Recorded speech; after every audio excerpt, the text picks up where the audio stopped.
When 34-year-old Marcus Devereux bought a condemned cabin at a county auction for $1,500, the entire town of Harlan Creek thought he'd lost his mind. The bank wouldn't touch it. The contractors wouldn't step inside it. Even the rats had abandoned it. But none of them knew that beneath the collapsing foundation of that forgotten cabin lay a network of tunnels hiding a fortune that powerful men had killed to keep buried. The fluorescent-lit conference room of the Harlan Creek Municipal Building smelled of burnt coffee, industrial carpet cleaner, and bureaucratic indifference. Marcus Devereux sat in the back row of folding metal chairs, wearing a flannel shirt with a hole in the elbow and boots caked with dried mud from his last demolition job. He had exactly $2,200 in his checking account, a maxed-out credit card, and a freshly signed divorce decree that had stripped him of everything he'd spent 12 years building. His ex-wife, Vanessa, had gotten the house in Raleigh, the SUV, and primary custody of their 7-year-old daughter, Lily. Marcus had gotten a duffel bag, his tools and visitation rights he couldn't afford to exercise because he was sleeping in the cab of his pickup truck. The county auctioneer, a bored, overweight man named Dale Puckett, was rattling through the list of seized and condemned properties with the enthusiasm of a man reading his own obituary. Most of the lots were vacant parcels of scrub land or collapsing commercial buildings choked with asbestos. Nobody in the sparse crowd was bidding. "Lot 47, Dale droned, adjusting his microphone. Approximately 45 acres, unincorporated Harlan Creek, including one residential structure, formerly the Aldrich Estate. Property condemned by the county in 2019 due to structural failure and outstanding liens. Starting bid, $1,000. A murmur rippled through the small crowd. A heavy-set man, 2 rows ahead of Marcus, leaned over to his companion and whispered loudly enough for everyone to hear. "The Aldrich place? That death trap up on Briar Ridge. They couldn't give that place away." Marcus knew the property. Everyone in Harlan Creek did. The Aldrich cabin had been a local legend and a local curse for decades. Old Emmett Aldrich had built it sometime in the 1930s.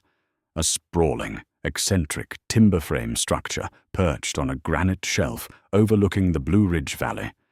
Emmett had been a mining engineer, a brilliant and paranoid man who had made a fortune in the Appalachian coal trade before retreating into total isolation.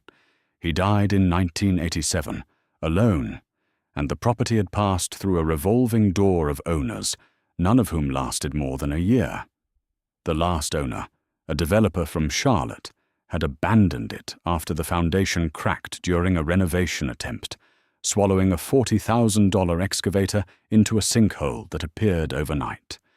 The county had condemned it. The insurance companies had blacklisted it. The local teenagers used it as a dare, a test of courage that had sent 2 kids to the emergency room when a staircase collapsed beneath them. $1,000, Dale repeated. "Do I hear $1,000?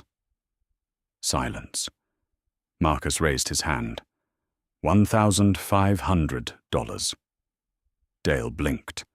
"We have $1,500. Do I hear $2,000? The room was silent. The heavy-set man turned around and stared at Marcus with an expression that hovered between pity and amusement. Dale slammed the gavel with visible relief. "Sold lot 47, to the gentleman in the back. Son, I hope you know what you're getting into." Marcus signed the paperwork with a steady hand. The county clerk, a thin woman with reading glasses perched on the tip of her nose, handed him a thick manila envelope containing the deed, the condemnation report, and a ring of heavy brass keys that looked like they belonged to a medieval dungeon. She leaned across the counter and lowered her voice. "Honey, the last 3 owners all left that property in the middle of the night. One of them wouldn't even come back for his equipment. Whatever's wrong with that place, it doesn't want people." Marcus took the keys without a word. 3 days later, Marcus drove his battered Ford F2 50 up the winding gravel switchback to Briar Ridge. The November mountain air was biting and thin, carrying the sharp scent of decaying leaves and cold granite. The road hadn't been maintained in years, and twice his truck bottomed out on exposed rock shelves that jutted through the eroded gravel like broken teeth. The reality of the Aldrich cabin was significantly worse than the condemnation photos had suggested. The main structure was a 2-story timber frame lodge that had once been impressive, with massive hand-hewn beams and a wraparound porch supported by thick stone columns. Now it looked like something had tried to swallow it from below. The entire northwest corner had sunk nearly 3 feet, dragging the roofline into a sickening diagonal. The porch on that side had completely detached, hanging by a few twisted nails over a gaping hole in the earth where the sinkhole had devoured the excavator. Marcus could see the rusted yellow arm of the machine protruding from the darkness below, like the limb of a buried giant. The windows were shattered. The front door hung open on one hinge. The surrounding forest had launched an aggressive invasion, with thick kudzu vines crawling up the stone foundation and saplings pushing through the porch boards. Marcus stepped inside carefully, testing each floorboard with his weight before committing. The interior was a disaster of collapsed plaster, water damage, and animal nesting. Raccoons had colonized the kitchen. An entire section of the second floor had pancaked down into the living room, creating a treacherous mountain of splintered oak and shattered furniture. The air was thick with the smell of mold, animal waste, and rotting wood. But Marcus wasn't looking at the destruction. He was looking at the bones of the building. 12 years as a demolition contractor had given him an eye that most people lacked. Beneath the decay, the Aldrich cabin was built like a fortress. The foundation walls were 3 feet of poured concrete, reinforced with steel rebar, absurdly overbuilt for a residential structure. The main support beams were old-growth chestnut, a wood so dense and rot-resistant that it was essentially petrified. The stone columns on the porch were hand-cut granite, each one weighing several tons. Emmett Aldrich hadn't built a cabin. He had built a bunker disguised as a cabin. And that sinkhole wasn't a natural geological event. Something beneath the structure had collapsed, pulling the foundation down with it. Marcus spent his first week living in the bed of his truck, wrapped in a sleeping bag, eating cold canned chili and instant coffee heated on a propane burner. He worked from dawn until dark, clearing debris from the main floor and shoring up the sagging beams with temporary steel jacks he'd salvaged from his old demolition company. His plan was simple and desperate. Strip the valuable materials, the chestnut beams, the granite columns, the antique hardware, sell them to architectural salvage dealers, and use the money to rebuild his life. A single old-growth chestnut beam could fetch $2,000 from the right buyer. There were at least 40 of them in the structure. On the 6th day, Marcus turned his attention to the sinkhole. The gaping crater on the northwest side was roughly 15 feet across and at least 20 feet deep, with the rusted excavator wedged sideways at the bottom, like a mechanical coffin. If he could pull the excavator out, he could sell it for scrap, maybe $3,000 in steel alone. He hired a local tow operator named Jackson Cole, a wiry, chain-smoking man in his 60s who ran a one-truck operation out of a converted gas station on the county road. Jackson arrived with a massive wrecker and a skeptical expression. "You actually bought the Aldrich place," Jackson said, spitting tobacco juice into the dirt. He shook his head, slowly. "My daddy used to do work for old Emmett back in the day. Said that man had more secrets than the Pentagon and twice the paranoia." "Did your father ever mention what Emmett was doing up here?" Marcus asked, Jackson scratched his jaw. Emmett was a mining man, made his money in coal, then copper, then something else nobody talked about. Daddy said he used to get shipments delivered up here in the middle of the night. Heavy stuff, government trucks, unmarked. This was back in the 60s during the Cold War. Everyone assumed he was building a fallout shelter. They spent 3 hours rigging the wrecker's cable around the buried excavator's frame. When Jackson finally engaged the winch, the cable went taut with a metallic groan that echoed off the mountain. The excavator shifted, rocking in its earthen grave, before slowly emerging from the pit in a shower of mud and loose stone. As the machine cleared the hole, Marcus noticed something that made him freeze. The walls of the sinkhole weren't natural earth. Below the first 6 feet of topsoil and clay, the walls transitioned into poured concrete, smooth, deliberate, and reinforced with the same heavy rebar as the cabin's foundation. "Jackson," Marcus said quietly, "shine your headlights into the hole." Jackson repositioned the wrecker, flooding the pit with harsh white light. At the bottom of the crater, partially obscured by mud and collapsed debris, was a concrete floor. And in that floor, clearly visible despite decades of accumulated dirt, was the outline of a heavy steel hatch, identical to the kind used in military installations. "Lord have mercy," Jackson whispered, killing the engine and walking to the edge. "That ain't a sinkhole, that's a cave-in. Something underneath gave way and pulled the whole corner down." Marcus stared at the hatch. His mind was racing, calculating. Emmett Aldrich, mining engineer. Government trucks in the night. A cabin built like a bunker over a concealed underground structure.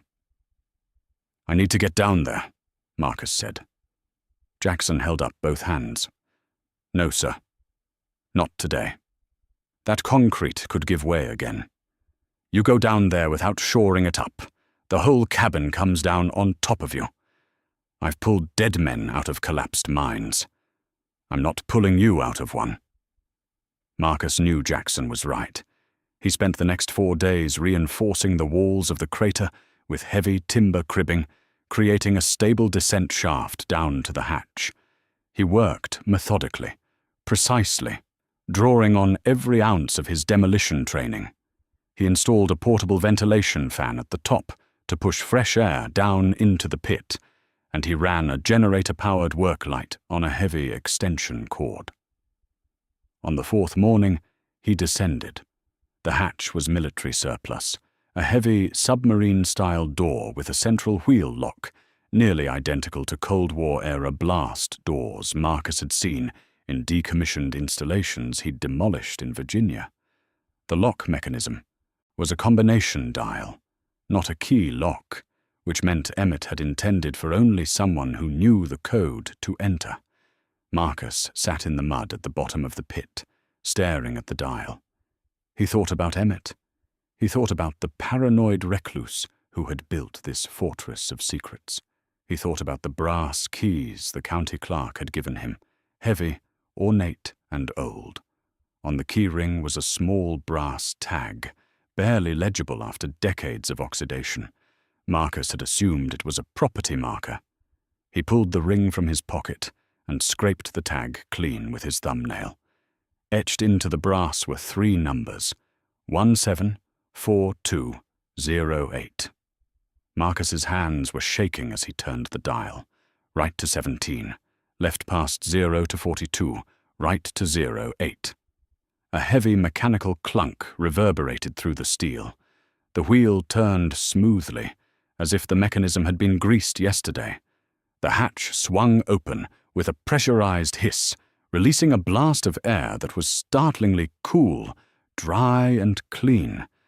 Nothing like the stale tomb air he had expected. Below the hatch was a steel ladder descending into darkness. Marcus clipped his work light to his belt and climbed down. The ladder dropped 30 feet before his boots hit solid concrete. He was standing in a corridor, narrow and arched, lined with heavy ceramic tiles that gleamed white under his light. The air was cool and constant, maybe 55 degrees, with a faint mechanical hum vibrating through the floor. "There's ventilation down here," Marcus muttered to himself.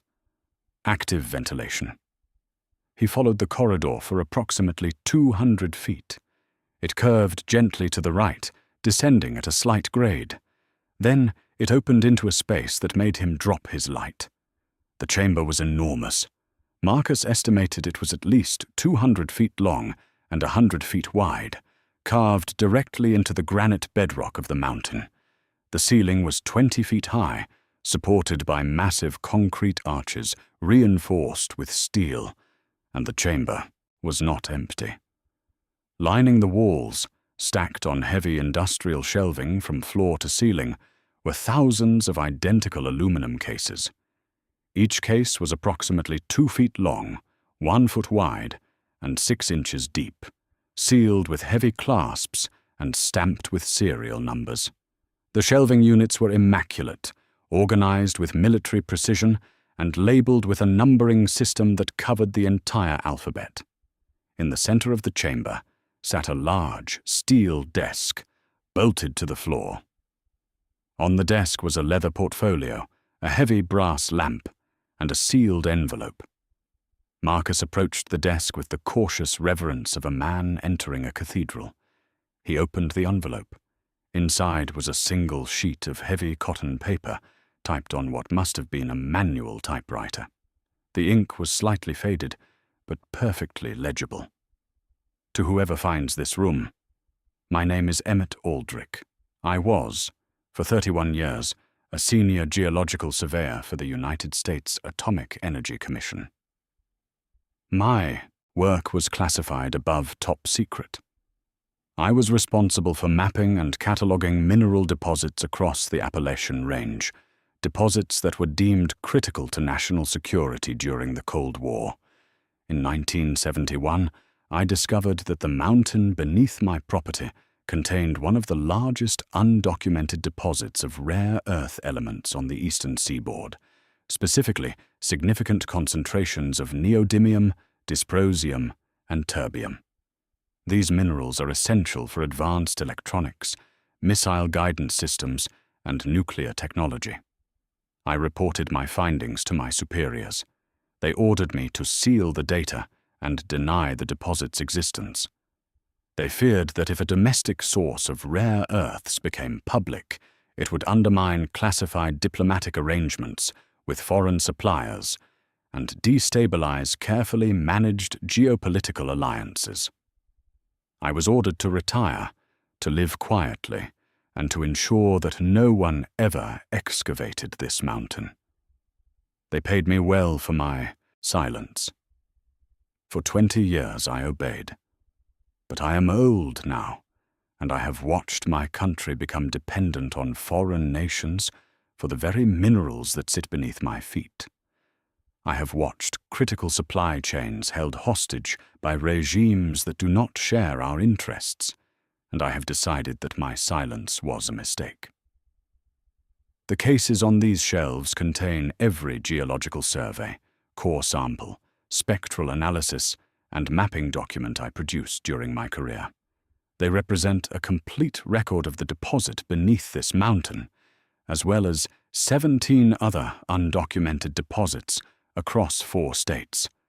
I could not bring myself to destroy this work, nor could I bring myself to release it while I lived, knowing the men who would come for me. This mountain contains an estimated 1.2 million metric tons of extractable rare earth oxide. At current market valuations, the deposit is worth approximately $4.7 billion. I leave this burden to you. Use it wisely. Emmett Aldrich. October 14th, 1987. Marcus read the letter 3 times. Then he sat down heavily in Emmett's chair and stared at the endless rows of aluminum cases stretching into the shadows. He thought of Lily. He thought of the cramped apartment he couldn't afford, the visitation weekends he was missing, the phone calls where his daughter's voice grew a little more distant each time. He thought of Vanessa's lawyer, the one who had argued in court that Marcus couldn't provide a stable home. He thought of the $2,200 in his bank account, and he thought of a dead man's letter telling him he was sitting on top of $4.7 billion in minerals that the United States government had deliberately buried. Marcus pulled out his phone. No signal. Of course not. He was 100 feet underground, inside a mountain. He climbed back up the ladder, emerged into the cold November air, and stood at the edge of the crater, breathing hard. He needed a lawyer, not a county lawyer, not a divorce lawyer. He needed a Washington lawyer, someone who understood federal mining claims, classified government contracts, and the kind of people who made inconvenient discoveries disappear. He also needed to move fast, because Jackson Cole had seen the hatch.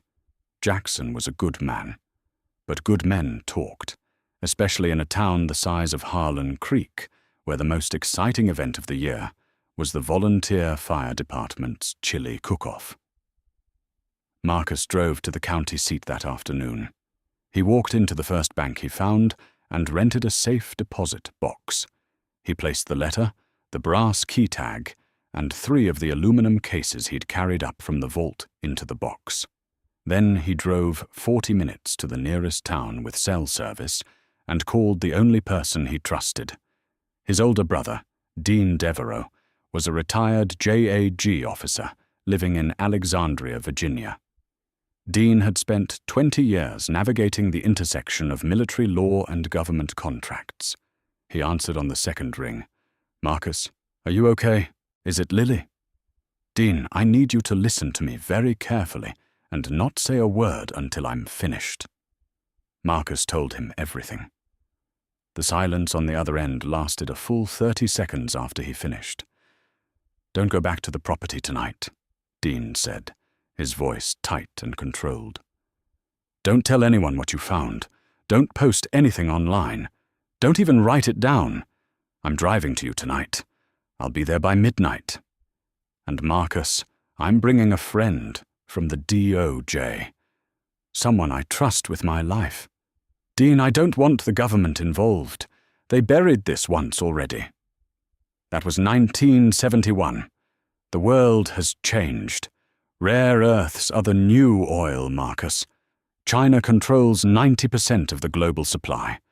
If what you're describing is real, you're not sitting on a secret. You're sitting on a matter of national security. And if you try to do this alone, you'll end up like Emmett, alone on a mountain, guarding a secret until it kills you. Marcus hung up the phone and stared out at the Blue Ridge Mountains fading into the evening haze. He had come to Harlan Creek with nothing. He had bought a condemned cabin that everyone else had refused, and beneath it, a dead man had left him either the greatest gift or the most dangerous burden imaginable. But Marcus Devereaux was not Emmett Aldrich. He was not going to spend his life hiding. He was going to dig. Within 72 hours, Dean arrived with a former DOJ attorney named Sandra Okafor, a sharp, composed woman who had spent a decade prosecuting government fraud cases.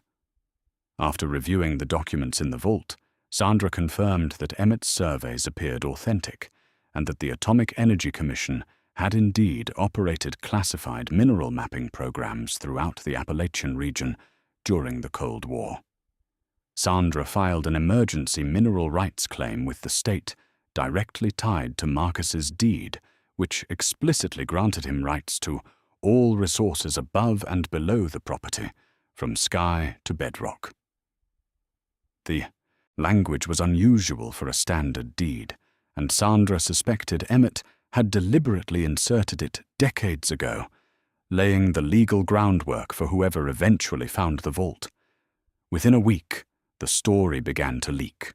Jackson Cole, as Marcus had feared, mentioned the hatch to his brother-in-law, who mentioned it to the owner of the hardware store, who mentioned it to the local reporter. Within 3 days, a crew from the regional news affiliate was parked at the bottom of Marcus's access road. Then the phone calls started. Mining companies, investment firms, a senator's office, a Pentagon liaison who spoke in careful, rehearsed sentences and asked Marcus to refrain from public comment pending a review. Marcus refrained from nothing. With Dean and Sandra flanking him, he held a press conference on the porch of the half-collapsed Aldrich cabin. He told the story plainly. A condemned property, a hidden vault, a dead man's confession, and a mountain full of minerals that America desperately needed. The bidding war for exploration rights lasted 6 months. Marcus retained majority ownership of the mineral claim, licensing extraction rights to a consortium of American mining firms for a royalty structure that Sandra negotiated with the ferocity of a woman who had spent her career watching the government bury things it didn't want found. The first royalty payment was $38 million. Marcus paid off his debts. He bought a house in Harlan Creek, 3 miles from the cabin, with a bedroom painted purple for Lily, who now spent every summer and every holiday running wild through the mountain woods. He funded the restoration of the Aldrich cabin, not as a home, but as a museum dedicated to Emmett's legacy and the history of Appalachian mining. He never moved back to Raleigh. He never wanted to. The town of Harlan Creek, population 1,400, became the unlikely epicenter of America's rare earth independence. The mine created over 800 jobs in a county that had been hemorrhaging population for decades. The local school got a new building. The volunteer fire department got a new truck. The county road up to Briar Ridge finally got paved. And every morning, Marcus Devereaux drove his truck up that paved road, past the restored cabin, to the ridge where you could see 3 states, and he sat with his coffee and thought about a paranoid old man who had spent his entire life protecting a secret he was afraid to share. Sometimes the greatest treasures aren't given to the lucky or the privileged.